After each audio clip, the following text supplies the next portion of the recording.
L'Agence française de développement a 75 ans d'existence au Gabon et pour célébrer cet anniversaire, plusieurs convives ont été invités par les responsables de l'Agence française de développement pour un moment convivial. On voit cela avec Ruth Mignolet-Sanzou.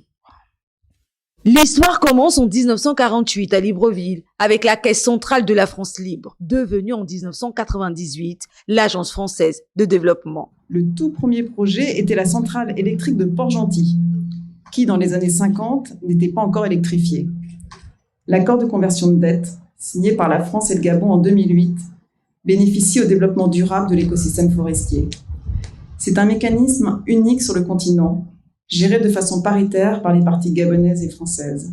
Merci de ce dialogue quotidien riche qui permet de dépasser un à un les obstacles nombreux. En 75 ans d'existence, l'agence s'est affirmée et imposée comme un partenaire technique et financier au service de l'amélioration des conditions de vie de la population vivant au Gabon. Ces projets sont juste formidables au fait de voir qu'il y a des projets, mais de voir la matérialisation de ces projets, c'est ce qu'on veut voir au Gabon. Ça permet de mieux comprendre ce qui s'est passé, d'où on vient.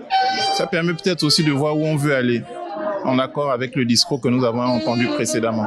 Ce partenariat à travers les deux pays vise à favoriser un modèle de développement inclusif et respectueux de l'environnement. Cette commémoration a été aussi ponctuée par une exposition photo qui relate l'impact de cette coopération et qui a pu mettre en lumière des exemples de projets accompagnés par l'Agence française de développement dans divers secteurs.